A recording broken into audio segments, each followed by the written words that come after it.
They say the universe has a long memory and it never forgets a single moment of cruelty. It watches, it waits.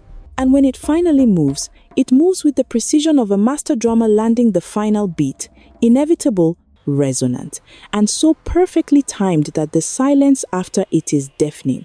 Remember that because what happened inside the glass tower of Pinnacle Holdings on that Tuesday morning in late October was not coincidence, it was not misfortune.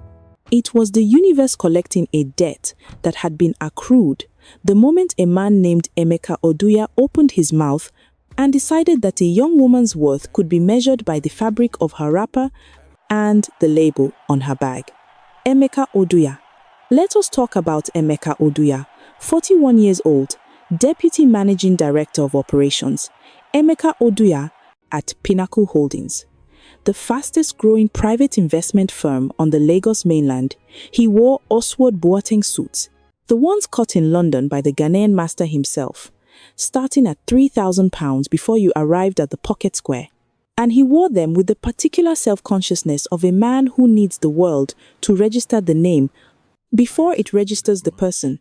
His watch was an Audemars Piguet Royal Oak in black ceramic, the kind of watch that Lagos Money wore to signal to other Lagos Money that the hustle was firmly, permanently in the rear-view mirror. He had the corner office on the 24th floor of Pinnacle's Victoria Island headquarters, the one whose windows faced the Bight of Benin, so that on clear mornings you could see the Atlantic from his desk, in like a private inheritance. He had a driver named Chukuma, who arrived at his gate every morning at 6:45. Not 6:46. He had a personal assistant named Adayez who pre-booked his lunch table at Knock by Alara every Thursday without being asked, because Thursday was client day and client day required the right backdrop, and Emeka Oduya had long ago concluded that the right backdrop for him was always the most expensive one available. Then he was, in the language of the elders who study such men, a masquerade that had forgotten there was a human being inside the costume. The morning everything collapsed began. The way mornings at Pinnacle Holdings always began. The building's glass facade, catching the early Lagos light and throwing it back at the street in sheets of gold. The lobby, filling with the steady rhythm of polished shoes on imported marble, the security desk humming with the choreography of access cards, and morning greetings. The air smelled of central air conditioning and ambition, the particular cocktail of those two things that hangs in every serious corporate building from Lagos to Johannesburg.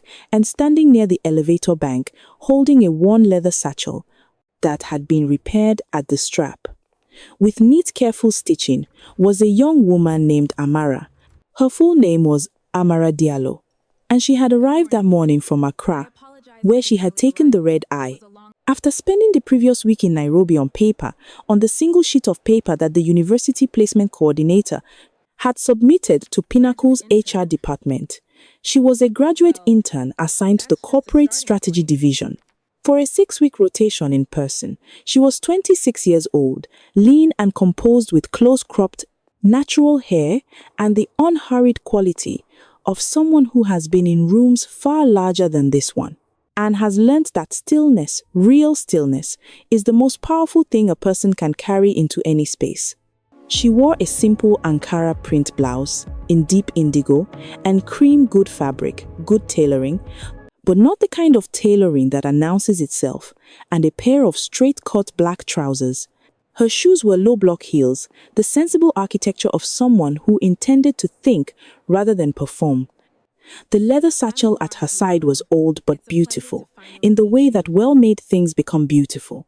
When time has been kind to them, it had no logo, it had the quiet dignity of something that did not need one to Emeka Oduya's eye, an eye that had spent years cataloguing human beings by the market value of their surfaces. This was a failure of presentation, so fundamental it was almost offensive. He saw her.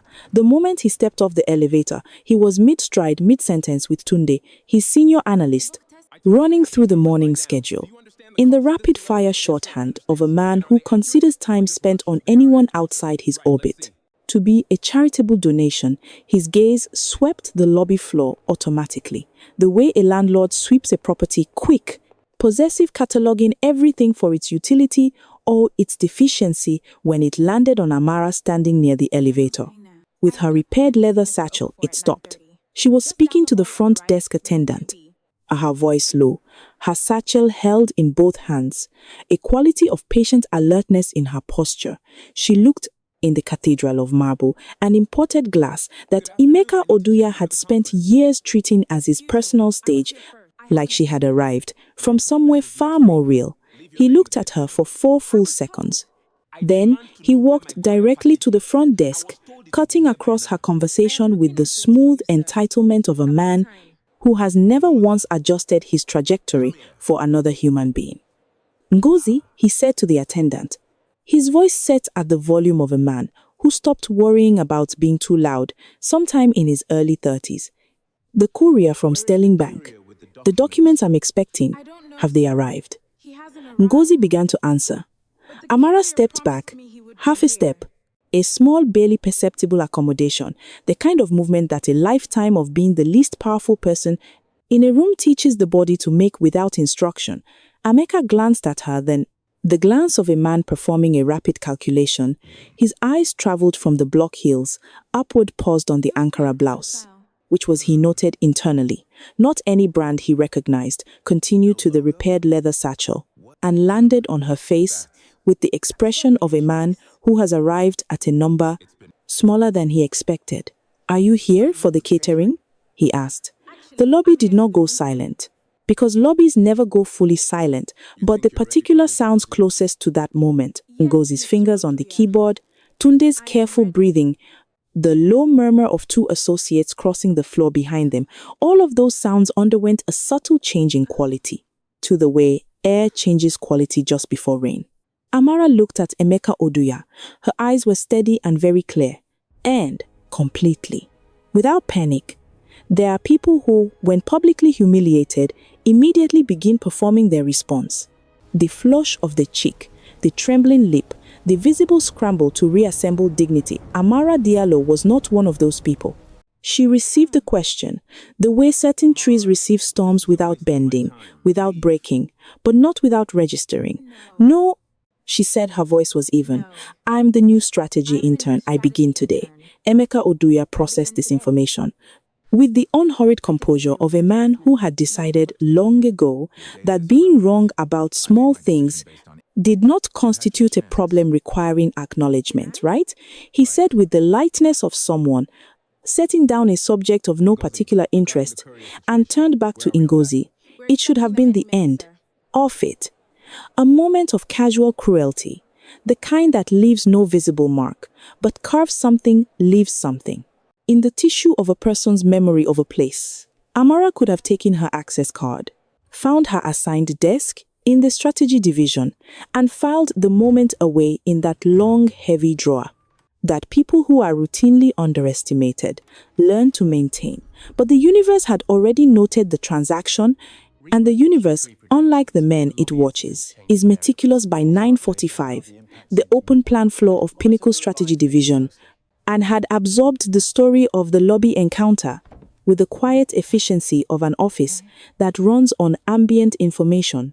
Junior associates exchange glances across monitor screens. Folake, the division coordinator, a small brisk woman from Ibadan, who had been at Pinnacle for 9 years and had seen every species of management behavior the building could produce, brought Amara a cup of tea and set it on her desk without explanation in the universal language of workplace solidarity that transcends every demographic boundary.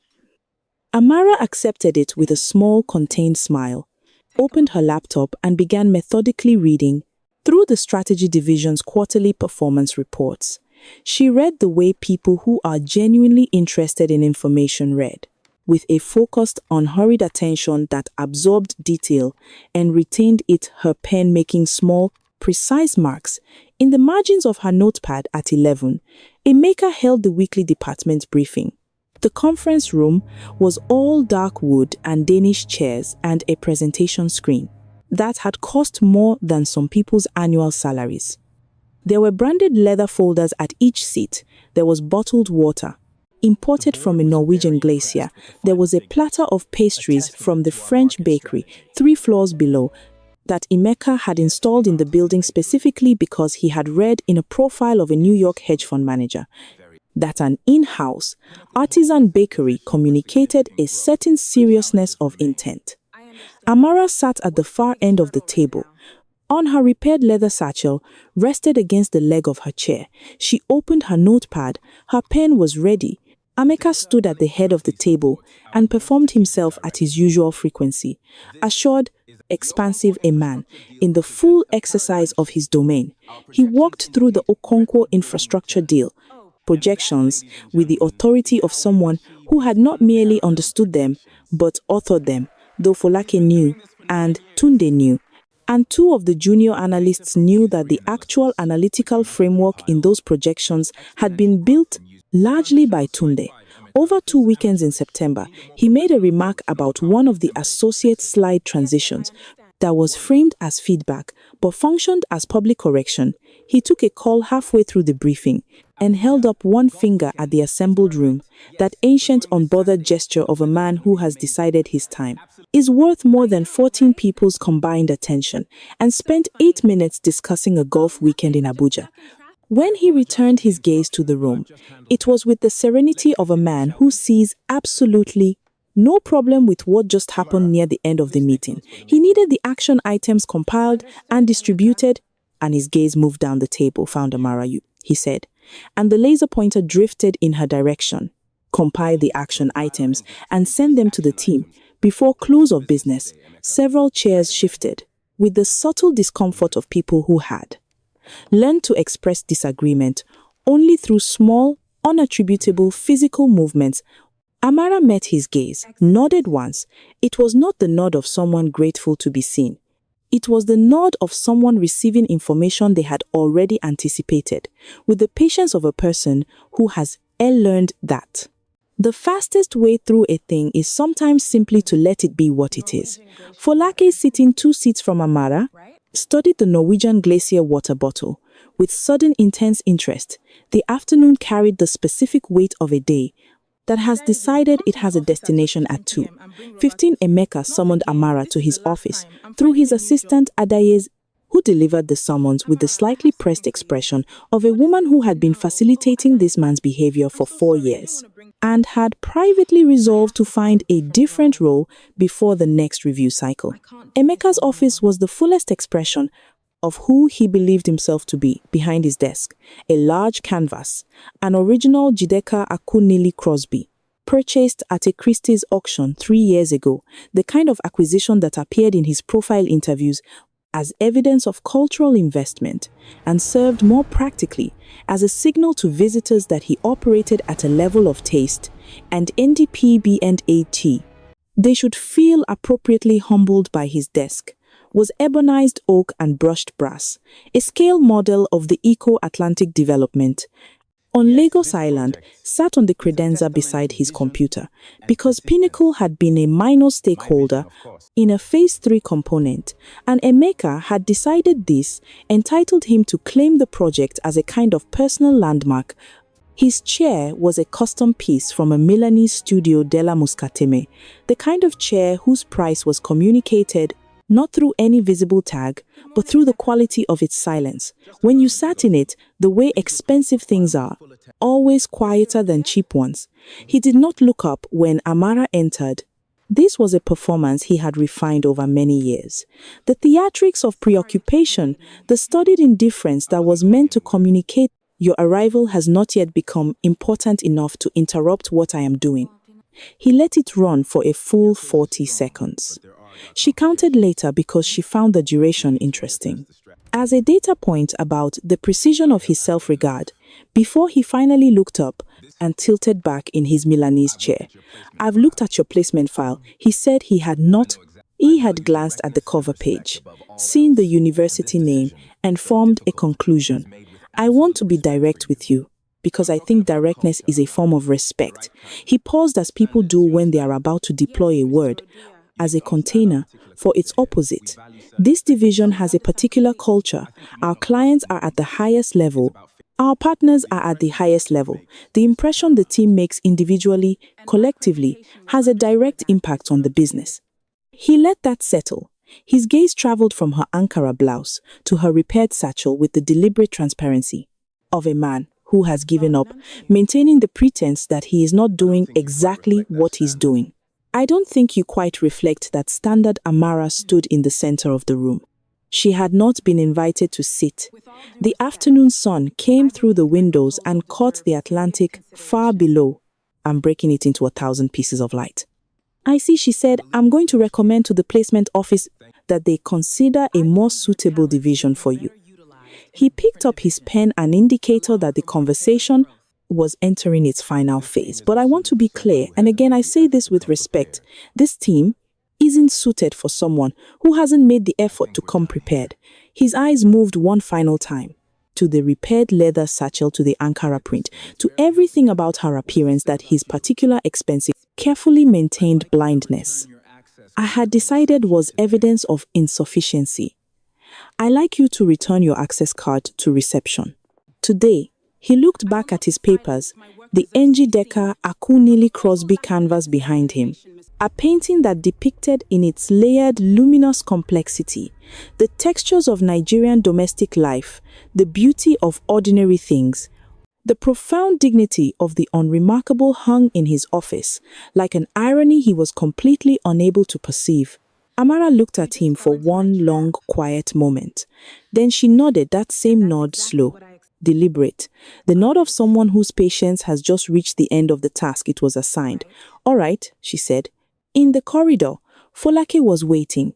Her expression was the compressed fury of 9 years of watching this building. Reward the wrong things, she touched Amara's arm. The brief, firm touch of actual solidarity. I'm sorry, she said. That was not right. That was not right at all. Amara looked at her, and the expression on her face was something Folake would spend the next 16 hours trying to decode, not defeat, not distress. Something more like the expression a chess player makes when an opponent has just done exactly what she anticipated they would do. Thank you. Amara said, you're kind. She collected her notepad, her pen, and her repaired leather satchel. She took the elevator down 24 floors. She handed her access card to Ngozi, who received it with the expression of someone being handed evidence of a crime. She said nothing to anyone in the lobby.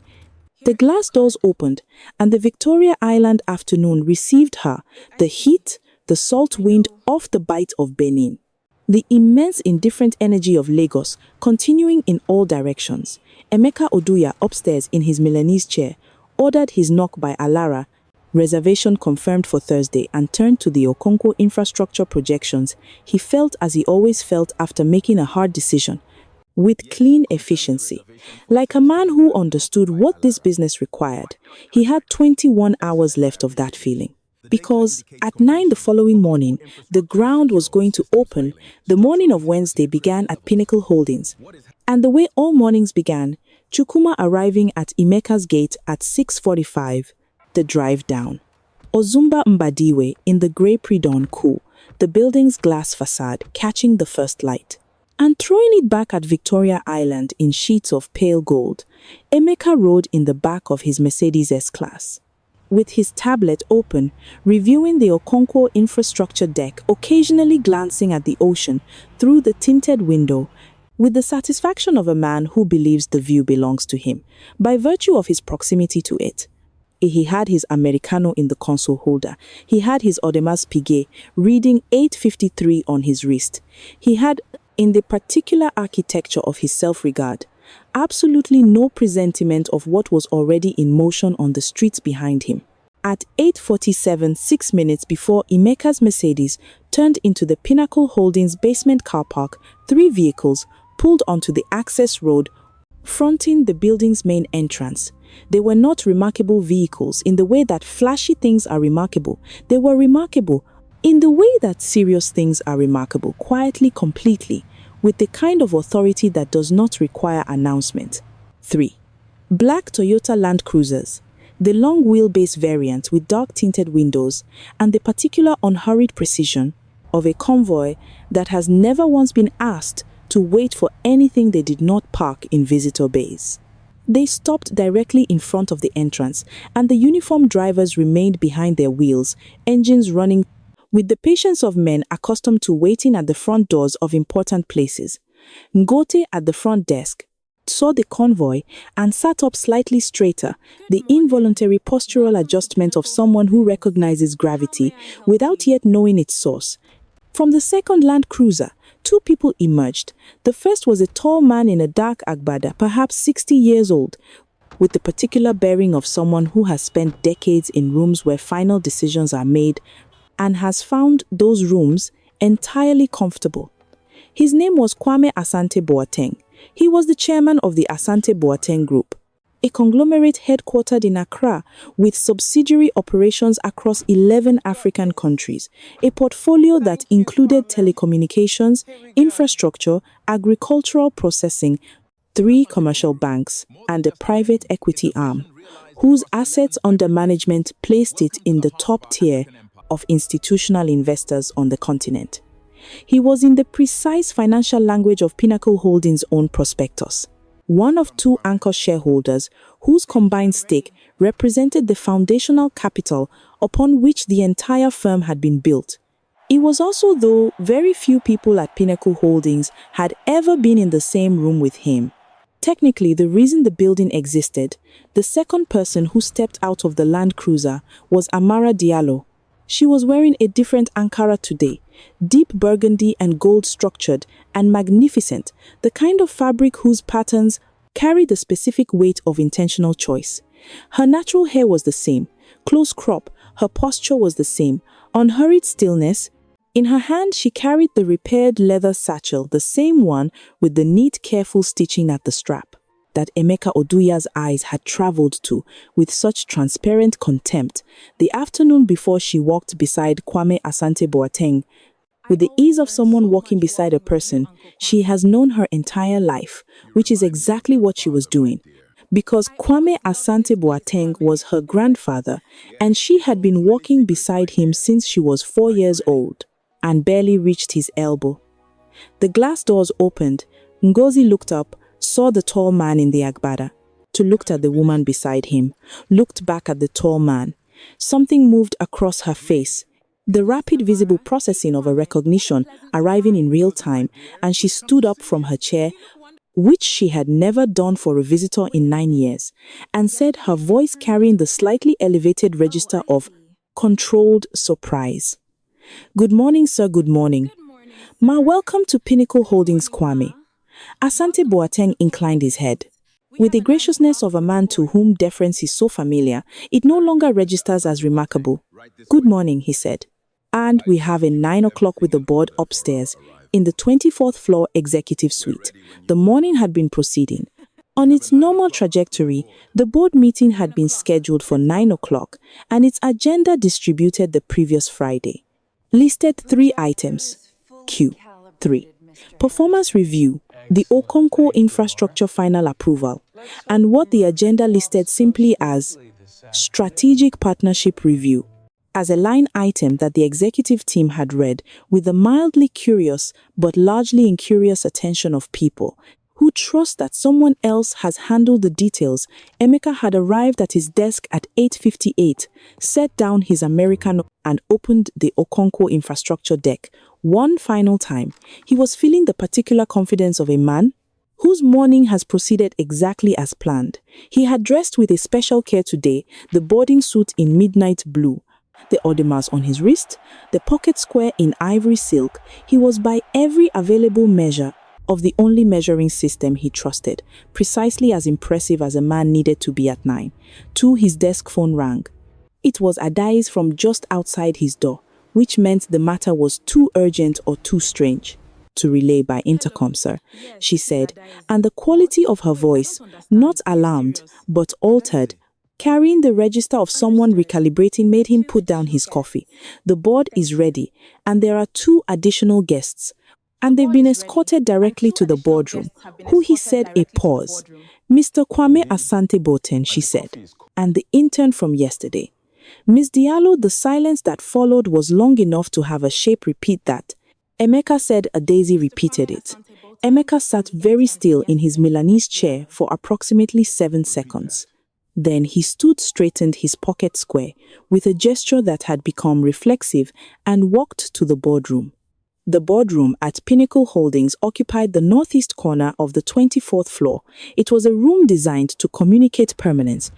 Dark wood, paneling a table that seated 20 framed photographs of the firm's milestone transactions on the walls, and a view of the Lagos skyline and the Atlantic.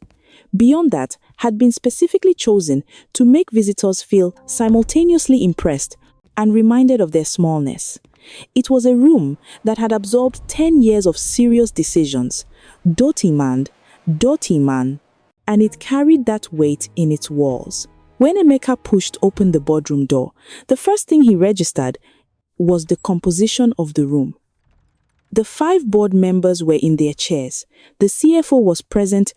2 of the firm's founding partners, who flew in from Abuja for board days, were in their usual seats. The firm's legal counsel had a yellow notepad in front of him.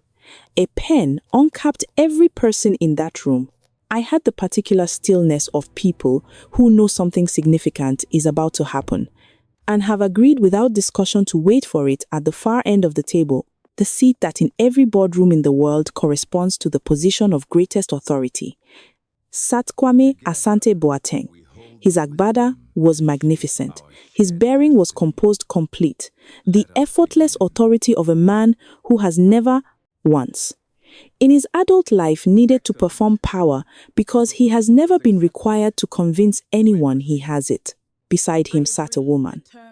Emeka did not recognize a woman in her 50s, elegant and formidable, who turned out to be the managing director of the Asante Boateng Group's private equity arm, a third member of their delegation.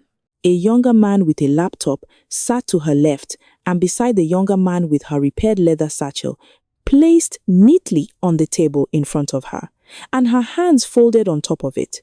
With the patience of someone who has been waiting for this specific moment for approximately 18 hours, sat Amara Diallo. But she was not looking at the door when Emeka entered. She was looking at the view of the Atlantic. Emeka Oduya stood in the doorway of his own company's boardroom and felt for the first time in person, longer than he could accurately recall, something moved through him that he did not have a comfortable name for. It was not yet fear. It was the thing that precedes fear, the sudden glandular understanding that the ground beneath your feet is not the ground you believed it to be. One of the founding partners, a man named Babatunde Koka, who had known Emeka for 11 years and had always liked him in the way that powerful men like useful men. I looked at him from across the room with an expression that Emeka could not immediately decode. It was not warm. It was not hostile. It was the expression of a man watching a situation unfold that he cannot stop and has decided he will not pretend not to be watching Emeka. Babatunde said, "Please sit down." Emeka sat. He chose the seat 2 places from the head of the table, his usual seat, and placed his hands flat on the wood in front of him, a gesture whose steadying function he was only partially aware of. Kwame Asante Boateng looked around the table with the unhurried attention of a man taking inventory. Then he spoke in English with the deep Ghanaian cadence that his granddaughter had inherited, the measured rhythm of someone who has learned that the most powerful way to deliver important information is quietly. "Thank you all for your time this morning." He said, "Some of you know why we are here. For those who do not, the Asante Boateng Group has been reviewing its strategic positioning within Pinnacle Holdings for the past 2 quarters. As the firm's largest single institutional shareholder, we have both the standing and the responsibility to conduct that review thoroughly." He paused. Amara has been leading that review. The quality of silence in the boardroom changed. Emeka's eyes moved to Amara. For the first time since he had entered the room, she had turned from the window and was now looking directly at him with those clear, steady eyes, the same eyes that had looked at him. Without panic in the lobby yesterday morning, without distress in his office, yesterday afternoon he understood now what had been behind them. He understood now what that quality he had misread. As meekness actually was, it was the particular stillness of a person who knows exactly where they stand and has no anxiety about it whatsoever because the ground they are standing on is not going anywhere. Kwame Asante Boateng continued, Amara has an MBA from London Business School and a master's in financial economics from Sciences Po. She has spent the past 3 years conducting operational due diligence on the group's investment portfolio across 6 countries. She joined your strategy division yesterday as part of that due diligence process. The briefest of pauses in a personal capacity unannounced. The legal counsel's pen had stopped moving. He was looking at the table.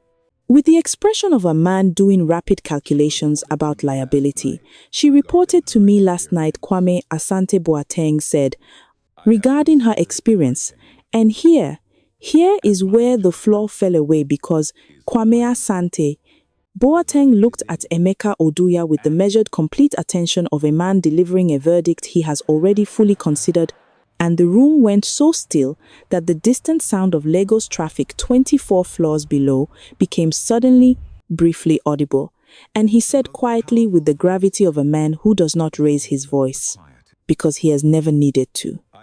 I understand you asked my granddaughter to return her access card. Emeka Oduya's Americano was in front of him. He did not reach for it. He did not move. And Tunde, who was not in the room, but received a minute-by-minute account from 3 separate people, who would describe what happened to Emeka's face in that moment as something he struggled to find language for. In the color did not drain from it. It was more that everything animate in it, the confidence, the casual authority, the fundamental ease that a man wears when he believes his position is permanent. All of that left simultaneously. In the way light leaves a room, when the current is cut, what remained was the face underneath, and the face underneath was the face of a man who has just understood completely and irrevocably the full catastrophic weight of a mistake he cannot take back. I am aka Bigan you don't need to explain, Kwame Asante Boateng said. The gentleness of his tone was in the circumstances more devastating than anger would have been. Anger can be argued with gentleness. In this context meant the matter was already resolved and the explanation had not been invited. The facts have been established. Amara opened her leather satchel. She removed a document clean printed, precisely organized and placed it on the table. She slid it without drama toward the center of the room. Then she removed a pen, her own pen, not a borrowed one, not a branded Pinnacle, one from the conference room supply, her own, the kind of pen that a person carries because they have. Learn that there are moments when having your own pen matters. The document was the Asante Boateng Group's formal notification of its revised strategic position. It carried the letterhead of one of Lagos's most formidable corporate law firms. It outlined in the precise, unambiguous language that such documents require that the group was exercising its shareholder rights to call an immediate review of executive appointments, specifically at the deputy managing director level citing. And here the document was exact, a pattern of conduct inconsistent with the values of professional integrity and human dignity that the group considers foundational to any institution it is associated with. Attached to it as Exhibit A was a formal letter of termination. Babatunde Koka looked at it, looked at Emeka, looked back at it. He had the expression of a man watching something that could not be undone, and had decided the most honest thing he could do was not pretend otherwise. Amara uncapped her pen. She looked at Emeka Oduya across the table, across the dark wood, across the decade of assumptions, across the lobby and the conference room and the Milanese chair and all the expensive scaffolding of a self that had never once considered that the ground could move. And she said with no heat, no triumph, no performance of satisfaction, in a voice that was simply the voice of a person, stating what is true. You judged a book by its cover, Mr. Oduya. 7 words, she signed the termination letter with the unhurried clarity of someone who has been signing important documents for long enough that the act itself holds no charge. She signed it the way you sign something, when you are completely certain it is correct. Then she recapped her pen, placed it back in her satchel, the repaired leather satchel with the neat, careful stitching at the strap that had traveled with her from Accra to Nairobi to Lagos and had sat on the floor of his office. While he looked at it with contempt and folded her hands on the table, the room was silent. Emeka Oduya looked at the termination letter. He looked at it the way a man looks at something he has produced himself, through the work of his own hands, without understanding until this precise moment what he was building. The Brioni suit that began at £3,000 before the cufflinks, the Audemars Piguet in black ceramic to the corner office, with the view of the Atlantic, the reserved parking space, the Thursday table at Knock by Alara, all of it was still there. Technically, the watch was still on his wrist, the suit still fit, and the window behind him still showed the same ocean, but the relationship between those things and the man wearing them had changed in a way that could not be repaired because they had all been constructed on the assumption that Emeka Oduya was the kind of person who could not be removed from the ground he stood on. And that assumption was now gone, and without it, everything that had been built on top of it, the authority, the confidence, the casual cruelty that comes from believing yourself permanent, had nothing to stand on. He looked at Amara Diallo, and he opened his mouth. He closed it. He opened it again. What came out was not eloquent, and it was not strategic, and it was not the measured, authoritative cadence of a deputy managing director in a botang suit. What came out was the sound of a man who has arrived too late at an understanding that was available to him the entire time, and chose with remarkable consistency not to take it. "I didn't know," he said, as though this were a defense, as though not knowing had somehow been a condition outside his control. Rather than the direct, inevitable product of a decision, he had made 10,000 times the decision to look at a human being and see only what the surface could tell him, and to treat what the surface told him as a complete and sufficient truth. Amara looked at him for a moment. There was no cruelty in her expression. And this absence of cruelty was perhaps the most instructive thing about her. She did not need his humiliation. She had not organized this morning to produce his humiliation. She had organized this morning because her grandfather's investments required an institution of integrity. And the institution had a problem, and the problem had a name. And the name was sitting across from her in a midnight blue suit, holding a coffee that had gone cold. "No," she said, "you didn't." The boardroom meeting continued for another 40 minutes, addressing the Q3 review and the Okongo infrastructure approval, with the focused professionalism of people who have been trained to complete the agenda regardless of what has happened around it. Emeka Oduya sat in his chair for the remainder of it, because being asked to leave immediately would have been a mercy. And the universe, as we established at the beginning, is precise and participated when addressed in the diminished, careful register of a man who is performing the final hours of a role that has already been vacated at 11:15. He took his Americano, which he did not drink, and walked to his corner office for the last time. The Njidika Akunili Crosby canvas was still on the wall, and the scale model of Eco, Atlantic, was still on the credenza.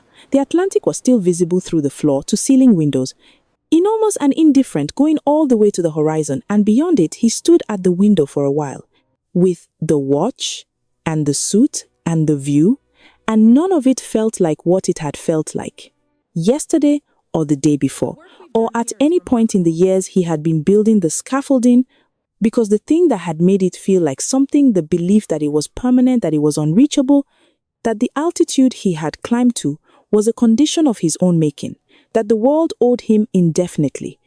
That thing was gone, and its absence made the watch just metal, and the suit just fabric, and the view just water.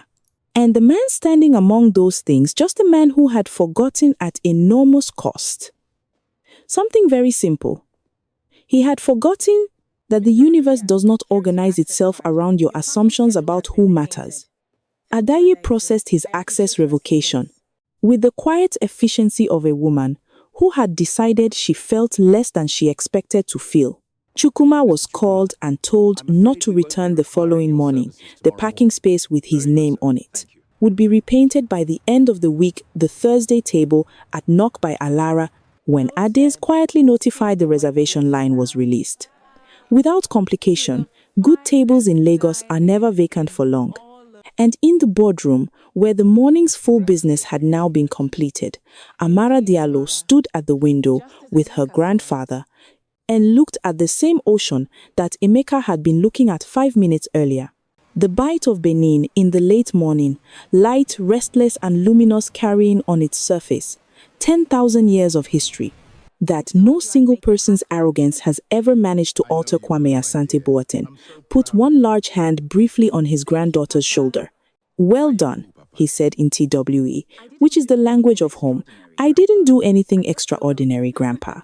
As she said also, in TWE, "I just showed up." Yes, he said that is frequently all it takes. Folake found Amara in the corridor afterward and stood in front of her with the expression of a woman who has spent 9 years at a firm and is in this moment revising her entire understanding of the last 24 hours. "The tea I brought you this morning," she said. "Did you know then when you came in today? Did you already know what was going to happen?" Amara looked at her with those clear, watchful eyes, and the corners of her mouth moved in the small, contained way that they had been moving since the lobby, since the conference room, since Emeka Oduya is Milani's chair, the expression of a person who has been many steps ahead. For a very long time. "I knew yesterday," she said simply. Folake absorbed this. "And you still came in this morning," she said. With the same bag, Amara looked down at the repaired leather satchel, the beautiful old thing with its careful stitching that had sat on the floor of a powerful man's office, while he used it as evidence of her insufficiency. She ran her thumb briefly across the strap, across the neat repair. "My grandmother gave me this bag," she said. "She carried it for 30 years before she gave it to me. I'm not going to change the bag. Because a man with an expensive watch doesn't know how to look at things. And this the griot tells you. This is the whole lesson right here, sewn into the strap of a repaired leather bag that a grandmother carried for 30 years and passed to her granddaughter, who carried it into the most important room in the building and set it on the table in front of a man who had made it the evidence of his contempt. The bag did not change. The woman did not change. The only thing that changed was what stood next to her when the light hit it correctly. And what stood next to her was the truth of who she was, which had been there the entire time. In the quiet and the stillness and the slow, deliberate nod, waiting with infinite patience for the moment when the rest of the room caught up. Do not, the griot says, make the mistake of Emeka Oduya. Not because it is tactically dangerous, though, as we have seen, it is devastatingly so. Make it not because it is a failure of something more fundamental than strategy. It is a failure of sight, the failure to understand that the universe did not organize the whole of its remarkable complexity so that one man in a Boateng suit, we could stand at a window and decide in 4 seconds and without a single relevant fact in his possession, which human beings were worth his full attention. Every person who walks through your door carries a world inside them. That your first glance cannot access the elder at the back of the bus, the woman with the market bag, in the young man in the worn shoes, the intern with the repaired leather satchel and the embroidered strap, and the grandmother's 30 years of careful use and the MBA and the 3 years across 6 countries and the grandfather. Who is the reason your building has electricity you do not know? You cannot know, not from the surface, not from the label, not from the shoes or the fabric or the bag or the blouse.